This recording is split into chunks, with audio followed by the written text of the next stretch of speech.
খাবার চলে এসেছে। অনেকক্ষণ অপেক্ষা করিয়েছি আপনাদের, আর অপেক্ষা করতে হবে না।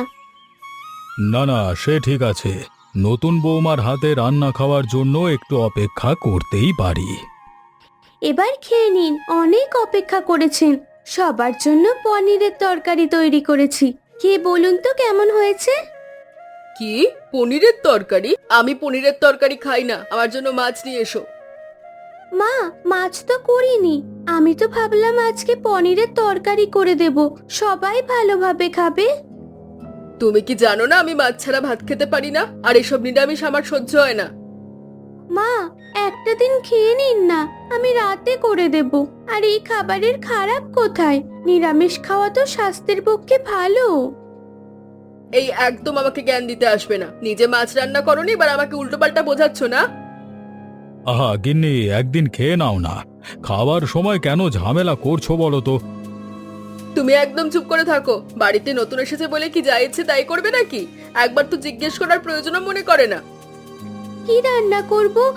আমি তো জিজ্ঞেস করতে গিয়েছিলাম, দেখলাম আপনি ঘুমাচ্ছেন, তাই আর ডাকিনি। একদম অজুহাত দেবে না আমায়। বাড়িতে এসেছে কদিন হলো, তার মধ্যেই মুখে বুলি ফুটে গেছে। এই খাবার আমি খাবো না, চললাম আমি। কেমন মেয়েকে বউ করে এনেছি জানি না বাবা, নিরামিষ খাওয়াচ্ছে।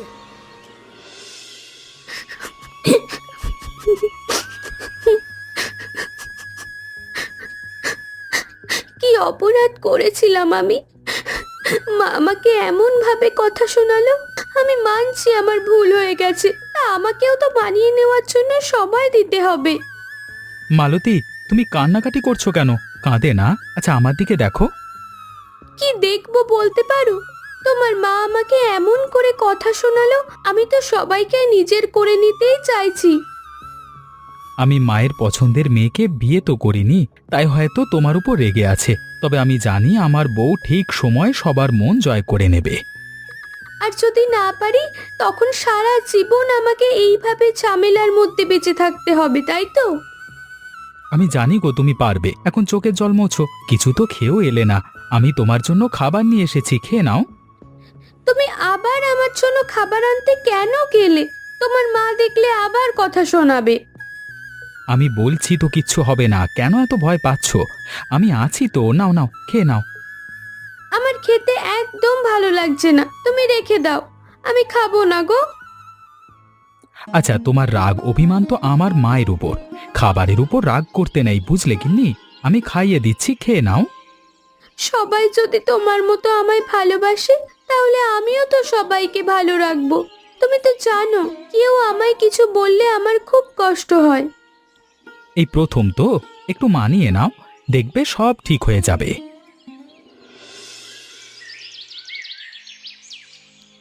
এখানে বসিয়ে দে। অনেক উপকার করলি রে বাবা। আরে তুমি আমার ঠাকুরদার মতো, আর আমি আমার ঠাকুরদাকে সাহায্য করব না? অনেকটা সাহায্য করলি রে, আর একটা কাজ করে দিবি রে, তাহলে খুব উপকার হয়। হ্যাঁ গো, বলো না, আমি সব করে দেব। তুমি নির্দ্বিধায় আমাকে বলতে পারো। পাশের গ্রামে আমার মেয়ের বিয়ে হয়েছে, তুই বাড়িটা জানিস তো? আমার মেয়েকে কি একবার খবর দিয়ে দিবি রে? আচ্ছা, কোন বাড়িটা বলো তো? বিয়ের সময় গিয়েছিলাম, তবে এখন আর তো মনে নেই। গ্রামের একেবারে মাঝখানে সব থেকে বড় বাড়িটা হচ্ছে আমার মেয়ের শ্বশুর বাড়ি। তুই গিয়ে একবার বল, তোর বাবার খুব শরীর খারাপ, তোকে ডাকছে।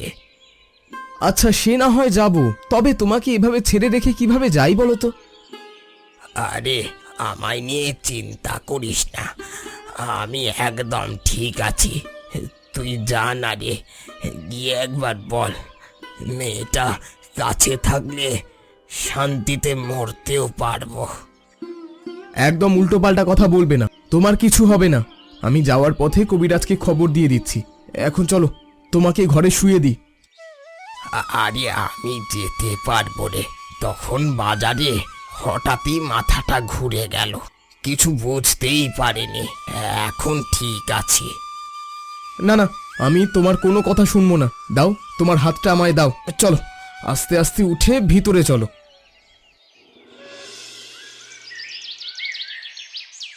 কি ব্যাপার, আজকে তোমার এই সময় চা খেতে ইচ্ছে করলো? এই নাও ধরো। আরে বাবা, ইচ্ছে করেছে বলেই তো বললাম। এবার তোমার যদি বানিয়ে দেওয়ার সময় না থাকতো তাহলে আমাকে বলতে পারতে।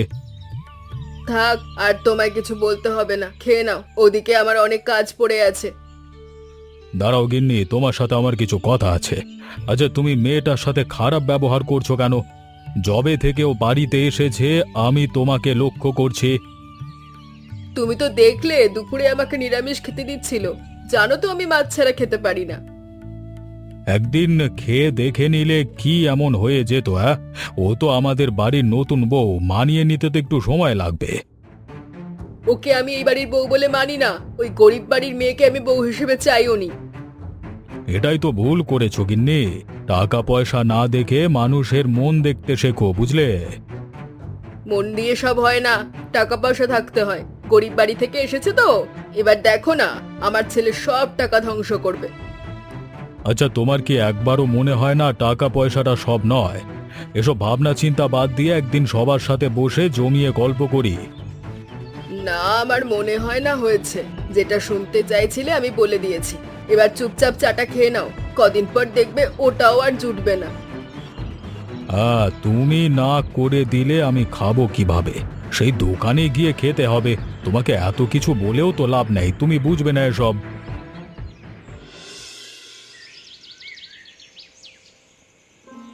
মালতীদি, ও মালতীদি, বাড়িতে থাকলে বেরিয়ে এসো, তোমার সাথে খুব জরুরি কথা আছে। আরে রোহিত, তুই আয় আয়, ভেতরে আয়। আরে সেসব কথা ছাড়ো এখন, যেটা বলতে এসেছি সেটা শোনো। তোমার বাবার খুব শরীর খারাপ, তোমার বাবা আমাকে খবরটা দিতে পাঠালো। সে কি? বাবার কি হয়েছে? বাবা ঠিক আছে তো? দিদি, তুমি অত উত্তেজিত হয়েও না। ঠাকুরদা এখন ঠিকই আছে, বাজারে অজ্ঞান হয়ে গিয়েছিল। এ তো খুব ভালো লক্ষণ নয়। কবিরাজকে দেখিয়েছিস?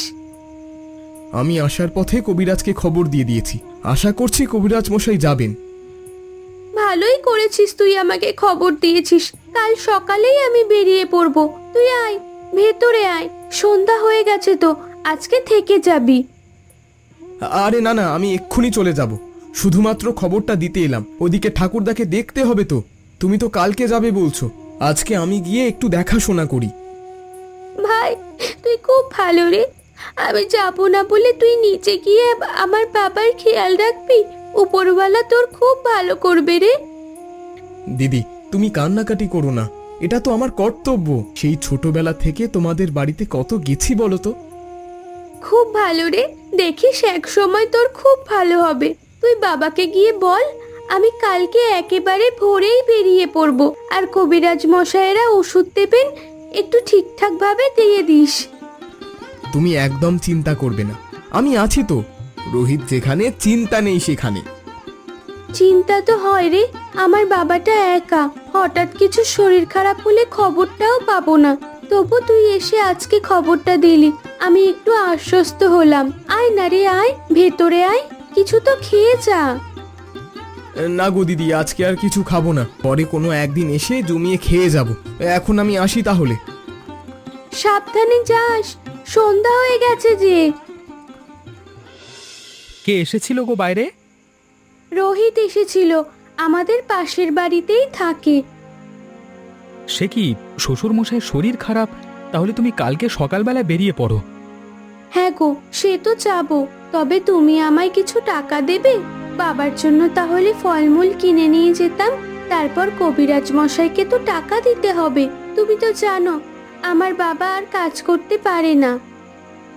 আরে এত কাকুতি মিনতি করবার কি আছে? আমি তোমার স্বামী, আমি দেব না তো কে দেবে বলো তো? তুমি দাঁড়াও, আমি দিচ্ছি। একটা টাকাও দিবি না। আমাদের টাকা হাতিয়ে নেওয়ার জন্যই তুই মেয়েটা এসেছে।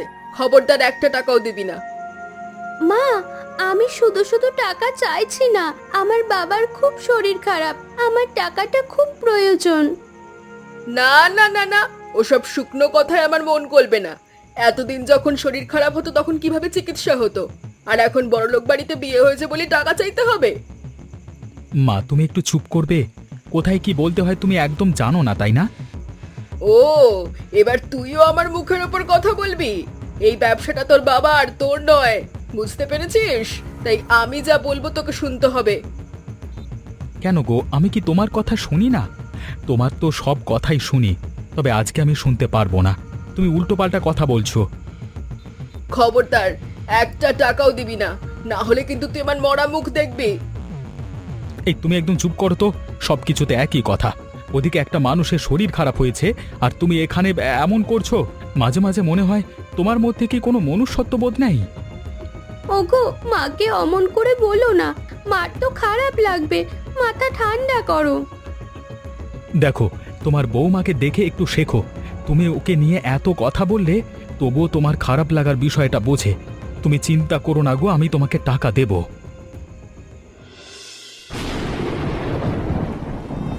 বাবা, তুমি ঠিক আছো তো গো? এখন আর কোনো কষ্ট হচ্ছে না তো? আরে মা, তুই চলে এসেছিস?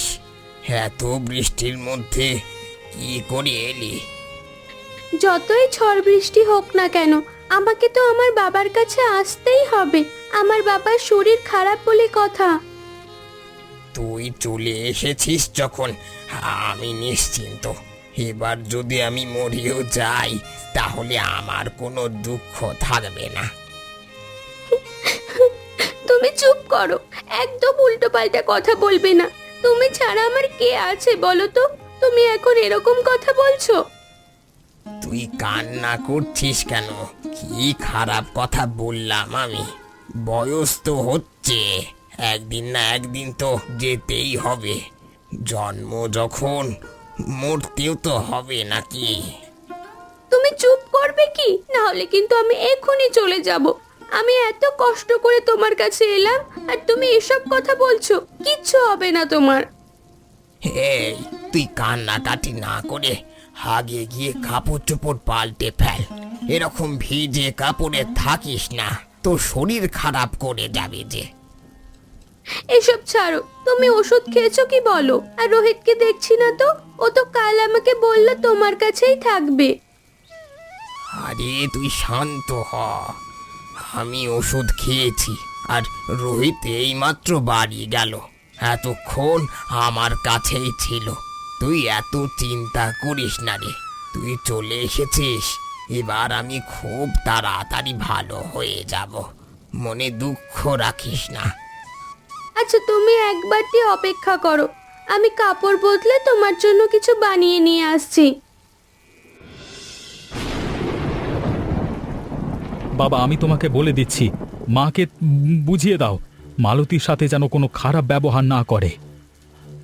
আরে তুই এত রেগে আছিস কেন? তোর সাথে তোর মায়ের ঝামেলা, তোরা দুজন মিলে মেটা। এর মাঝে আমাকে টানছিস কেন? কি সমস্যা তোমাদের বলো তো? মালতী তোমাদের ভালোভাবে দেখাশোনা করে না, নাকি রান্না করে খাওয়ায় না? হ্যাঁ, বাড়ির সব কাজ করবার পরেও কেন কেন এত অপমানিত হতে হবে ওকে? ওই মেয়েকে আমার পছন্দ নয়। আর কিছু? তোকে যেই মেয়ে দেখে দিয়েছিলাম সেই মেয়ে তো বিয়ে করিসনি। দেখো মা, আমি বড় হয়েছি, আমারও একটা পছন্দ আছে, আর ওকে আমি ভালোবাসি। তোমরা এটা কেন বুঝছো না? আমি তোকে বলে দিচ্ছি, ওই মেয়ে তোকে ভালোবাসে না, তোর টাকার লোভে পড়ে তোর কাছে এসেছে। বাবা তুই শোন, মাথাটা ঠান্ডা কর, তুই মেয়েটাকে ছেড়ে দে। আমি তোর জন্য যেই মেয়েকে দেখেছিলাম তার এখনো বিয়ে হয়নি, ওকে তুই বিয়ে কর, খুব ভালো থাকবি। ছি, আমি জানতাম না তোমার মনোভাব এতটা খারাপ। ছেলের বিয়ে হওয়ার পরও ছেলেকে এরকম কথা বলতে তোমার একবারও মুখে আটকালো না? গিন্নি, পলাশটা ঠিক কথাই বলছে। এরকম করো না। এই কদিনের মধ্যে বাড়ির পরিস্থিতিটা কেমন হয়েছে দেখেছো? ও, এখন তোর মনে হয় আমি দোষী? খুব ভালো, খুব ভালো। ওই দুদিনের আসার মেয়েটার জন্য আমার সঙ্গে এমন করছিস তো সবাই? ঠিক আছে, আমি সব কথা মনে রাখবো। বাবা, মাকে একটু বোঝাও। যদি এরকম চলতে থাকে তাহলে কিন্তু আমি বাড়ি ছেড়ে চলে যাব, অন্য কোথাও গিয়ে থাকবো। আমিও একটু শান্তি চাই। বাবা মায়ের তো খুব শরীর খারাপ, এখন আমাদেরকেই খাবার বানাতে হবে। তুমি রান্না করতে পারো? আমি এত বছর বিয়ে করেছি, একদিনও রান্না করিনি, তাহলে কি করে পারবো বলতো? হাল ছাড়লে হবে না, আমাদের যা হোক করে হোক রান্না করতেই হবে। মায়ের শরীর খারাপ, মা রান্না করতে পারবে না। তাহলে এক কাজ করি, আমি ডিম ভাজি, তোর মাকে ডিম ভাজতে দেখেছিলাম। আশা করছি চেষ্টা করলে পারবো। আচ্ছা বাবা, তাই করো। আচ্ছা, তুমি ডিমগুলোকে তৈরি করো, আমি উনুনটা জ্বালিয়ে দিচ্ছি। এই তো, যেমন দেখেছিলাম ঠিক তেমনই হচ্ছে। এবার খুন্তিটা নিয়ে একটু করে উল্টে দিলেই হবে। বাবা, কি করছো? তাড়াতাড়ি তোলো, নাহলে তো পুড়ে যাবে। ওই দেখো, পুড়ে যাচ্ছে। তোমাকে আগেই বললাম একটু তাড়াতাড়ি করো। দূর বাবা, আমার অভ্যেস আছে নাকি? তুই যে আমাকে বলছিস, তুই কর তো দেখি। আচ্ছা দাও দাও, আমি চেষ্টা করে দেখছি। হ্যাঁ, আমাকে খুব বলছিলিস। এবার দেখ, তোর ডিমটা থেকে আমার ডিমটা তবু অনেকটা ভালো হয়েছে। তোরটা তো একেবারে পুড়ে কালো হয়ে গেছে। হ্যাঁ বাবা, হাসি মজা করো না। রান্না না হলে কিন্তু আজকে দুপুরে খেতে পারবো না, এটা মাথায় রেখো। আর আমাদের গ্রামে কোনো হোটেল নেই, কেমন? হোটেল নেই বলি তো এত কষ্ট করতে হচ্ছে। তা না হলে হোটেল থেকেই তো কিনে আনতাম।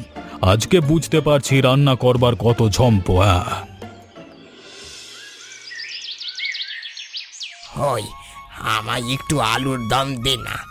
কতদিন তোর হাতের এরকম ঝাল ঝাল নিরামিষ আলুর দম খাইনি বলতো। আরে বাবা, তোমার জন্যই তো করছি। এত তাড়াহুড়ো কিসের? আগে ভালোভাবে করতে দাও, তারপর তো দেবো। আরে মোটামুটি তো হয়েই এসেছে। আমাকে একটুখানি দে না, আমি চোখে দেখি। আচ্ছা বাবা, এই নাও, খেয়ে দেখো। আমার মাথাটা তুমি খারাপ করে দেবে বাবা।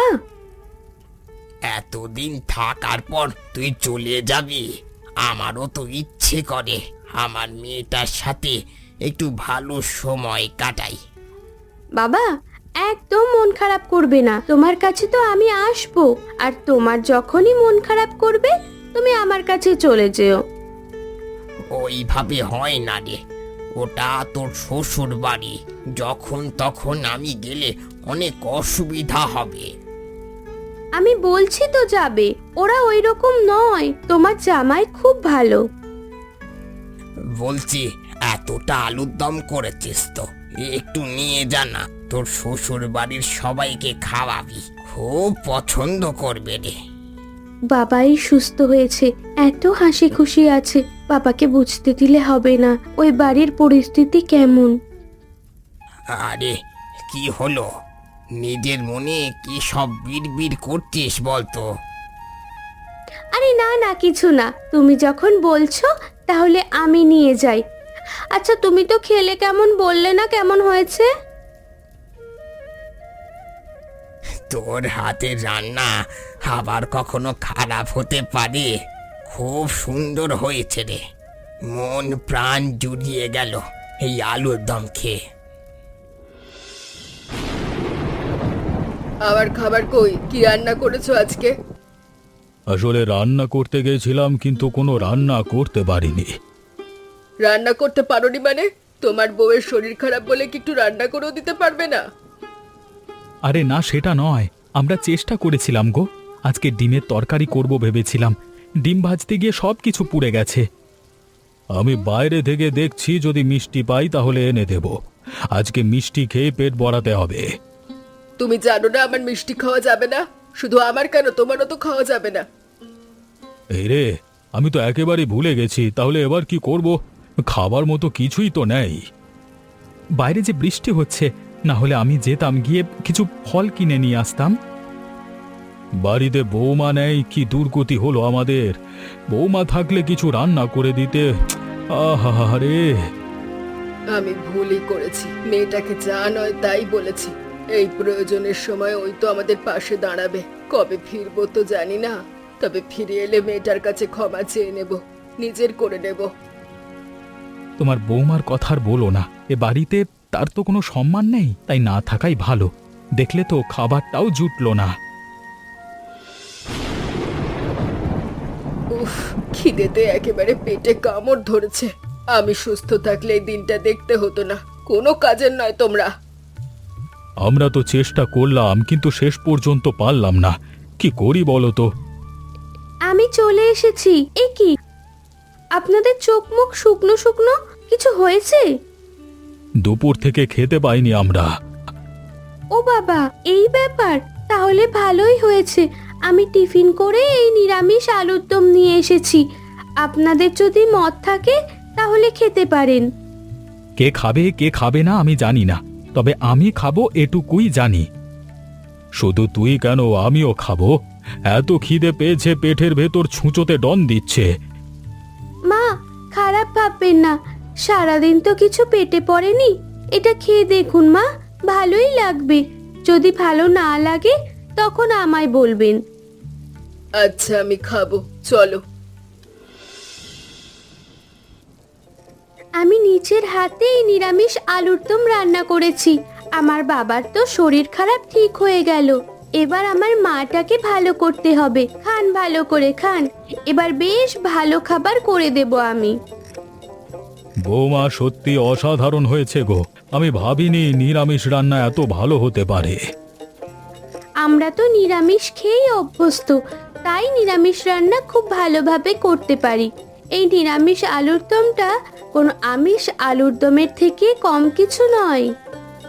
বৌমা, এদিকে এসো, ভয় পেও না, বকবো না, এদিকে এসো।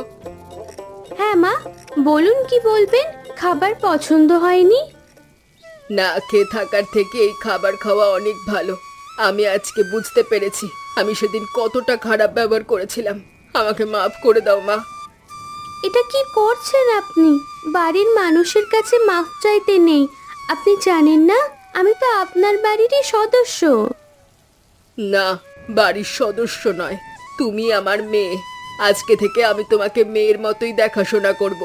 অনেক খারাপ ব্যবহার করেছি, আর নয়। টাকা থাকলেও সব সময় সবকিছু হয় না, আজ আমি বুঝলাম। মা, টাকা দিয়ে হয়তো সব কেনা যায়, কিন্তু সুখ কেনা যায় না। টাকা পয়সায় সবকিছু নয়। আমাদের গ্রামের বেশিরভাগ মানুষই তো গরিব, তারা কি ভালো নেই? আমার যদি শরীর খারাপ না হতো তাহলে আমি এসব বুঝতাম না। উপরওয়ালা আছেন। এই রে, আমি তো একা একা খাচ্ছি। বসো, তুমিও বসো, আমার সাথে খাও। বন্ধুরা, এমনই মজার মজার গল্প আরও দেখতে আমাদের চ্যানেলটিকে সাবস্ক্রাইব অবশ্যই করবেন।